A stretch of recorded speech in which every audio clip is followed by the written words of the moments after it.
Well, ladies and gentlemen, we finally get a view as to who may be sanctioned in the ANC by the Trump administration. But before we get on to the main video of today, can I yet again remind you, if you haven't already, please subscribe to the channel. So let's get straight on to the news. But before we get on to the main news story of today, let's look at some minor news. The first is that Paul Mashatile says that he wants some war rooms to boost economic transformation.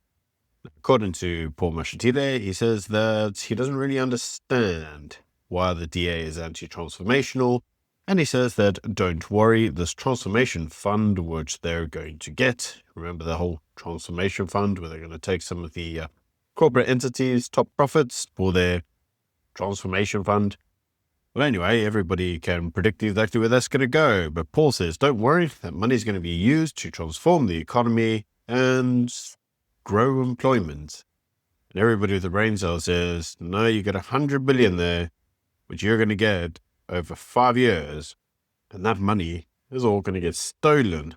But don't worry, guys, he assures us every cent will be accounted for. Pretty sure I've heard that before.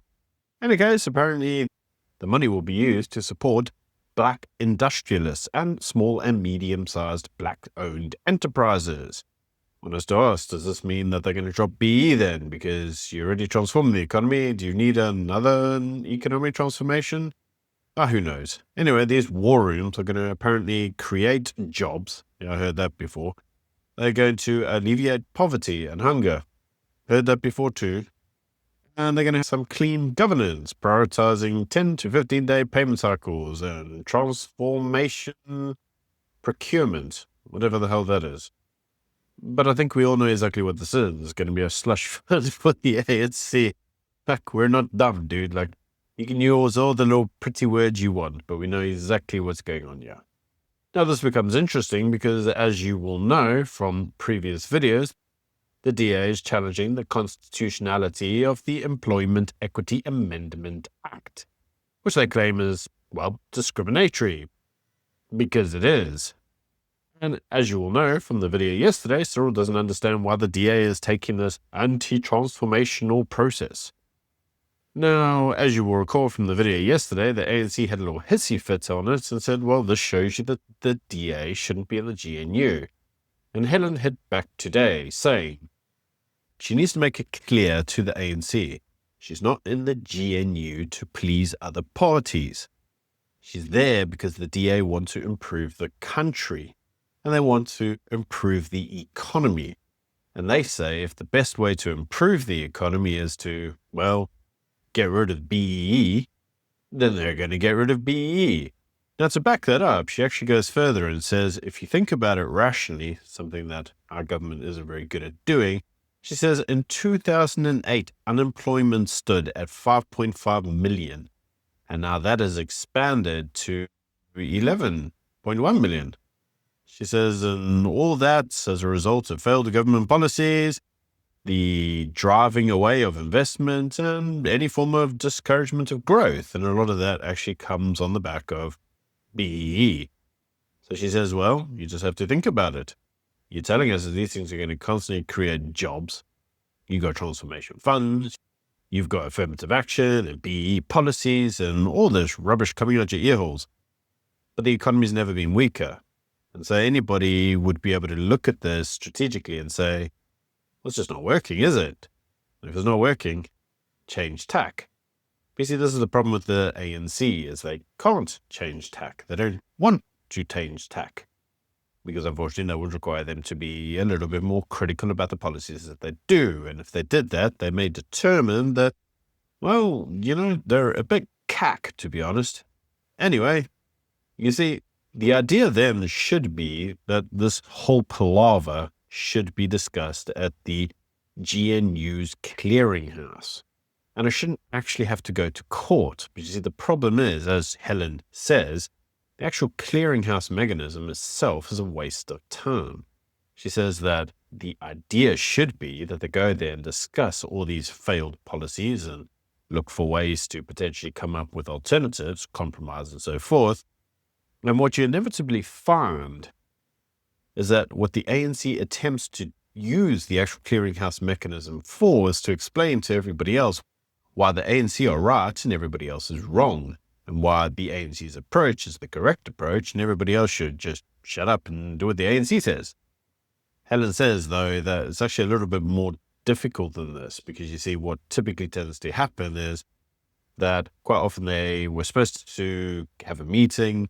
Akili and Balula doesn't rock up to the meetings, or he arrives an hour and a half late and then wants to leave early.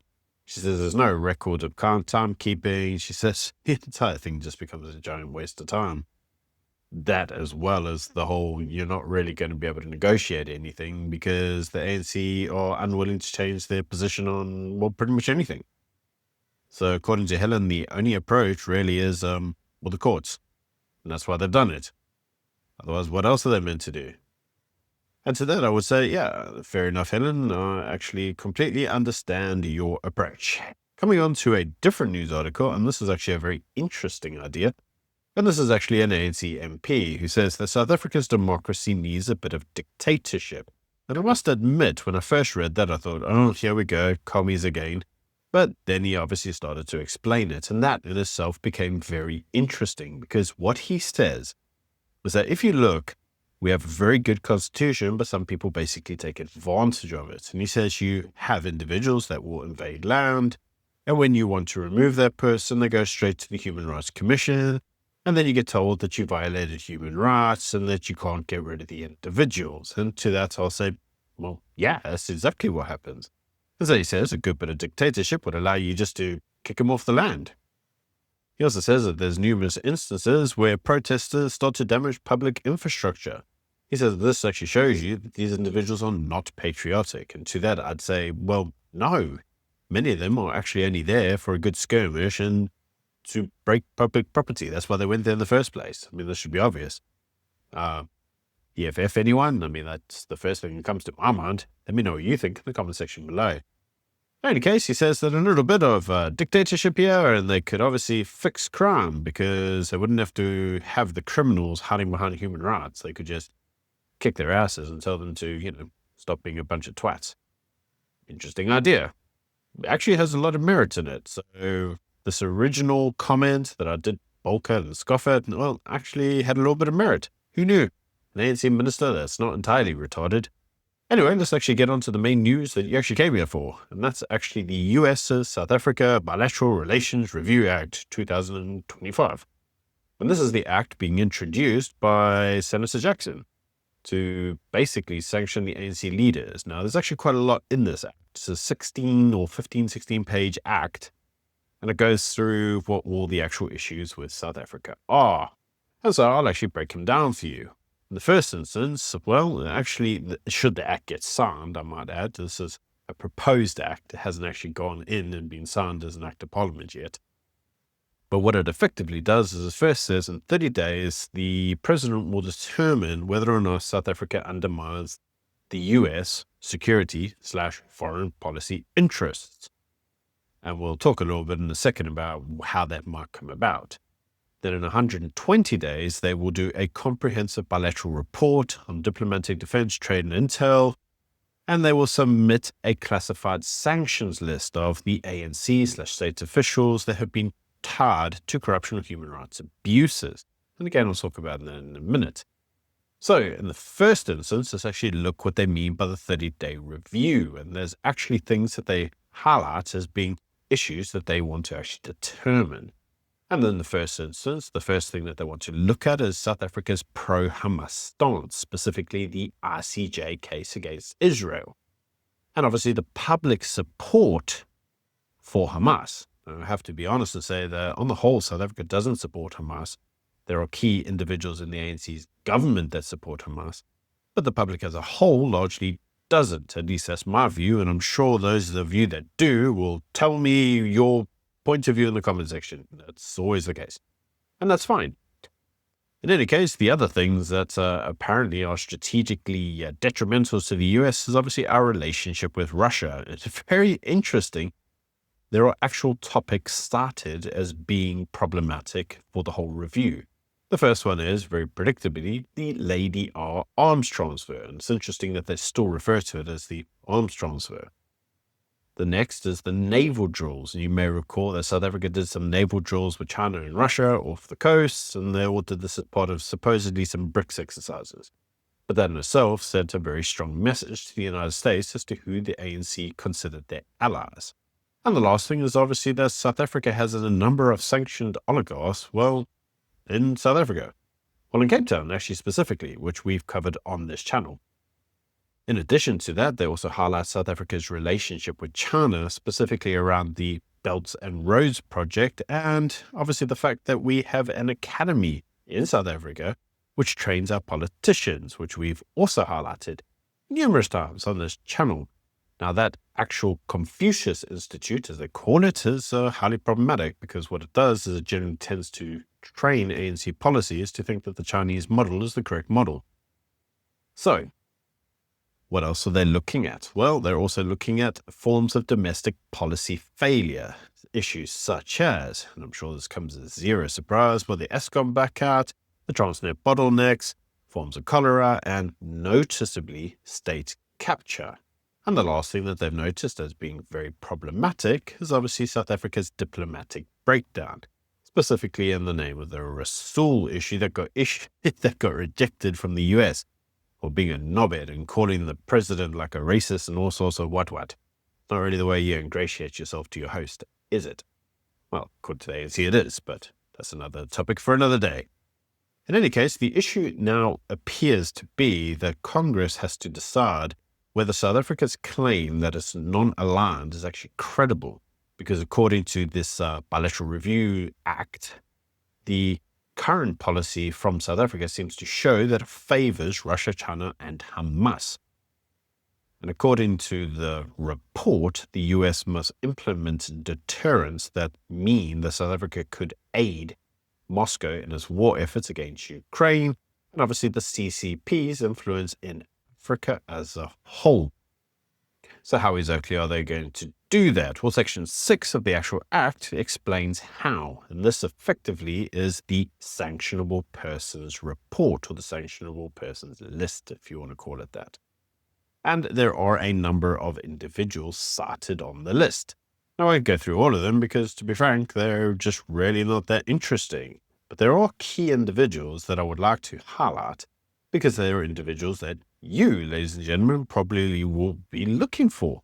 And the first individual to be named 3 times in the report is Cyril Ramaphosa. Yeah, so he's getting sanctioned.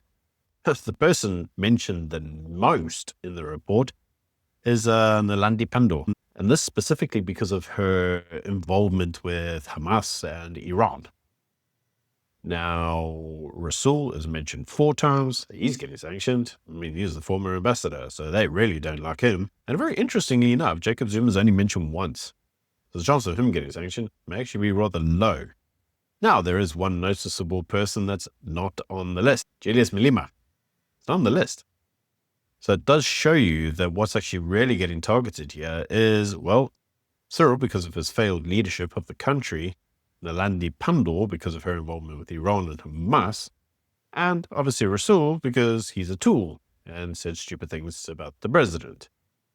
Now, if you look at the act strategically, it tells you everything you need to know. And that is that the plight of Afrikaners, confiscation of land, and all the other little things that have been justified in the Afrikaner Act actually aren't the issues here. The issue is 99.99% South Africa's foreign policy position. And that's important to understand, because if you really want to understand where the US finds that South Africa is the most problematic, it's not actually in our domestic issues, it's in our foreign issues. Really an important thing for you to understand if you wish to understand the current dynamics between the US and South Africa.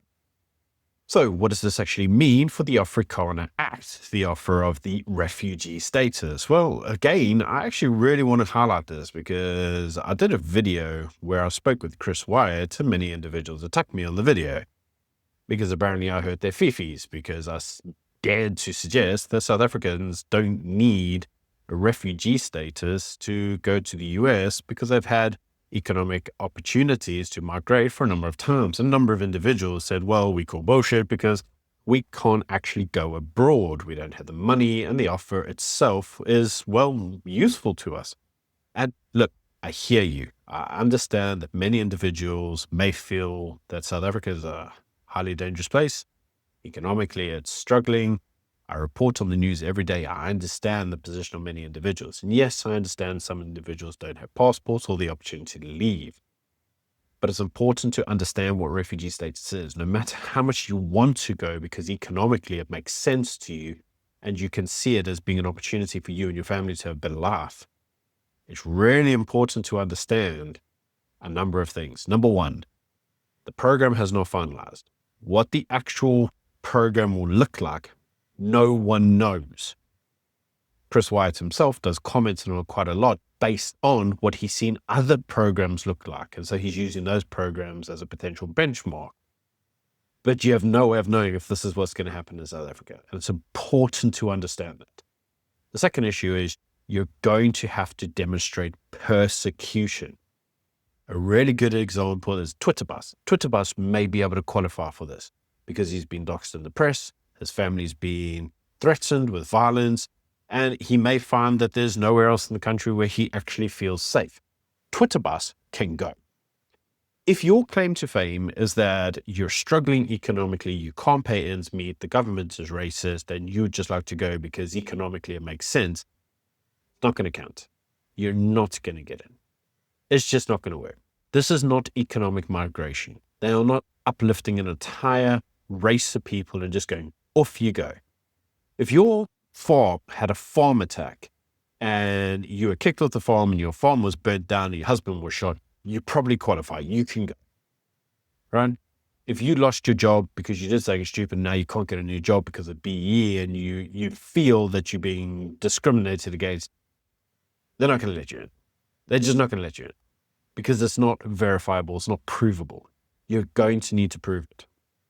And so with that being said, it's important to understand that this is not a blanket check. This is not just going to be take an entire group of people and off they go. It's just not going to work that way. And I know people want it to work that way, but I'm afraid it's not going to work that way. Let's just be realistic, because the last thing I'd want people to do is to forget actually improving the country they live in on the hope of a promise that may never come. I don't think it's fair and I don't think it's right. And you may not like me for saying this, and you know what, I apologize if I hurt your feelings on this front, but it's the truth. And I can't tell you anything else but the truth. And that's just my view on it. I am a lawyer. I understand how this works. And again, I need to make it clear. This is just my view because the act hasn't been published. We don't know what the rules will look like. We haven't seen the program. No one has gone. No one has been able to go yet. The only thing that we know at this point in time is that the embassy is accepting online interest. In other words, you can email them, say, I'm interested, and that's pretty much it. That's as far as it's gone. So anyway, ladies and gentlemen, that's the video for today. Until tomorrow, bye.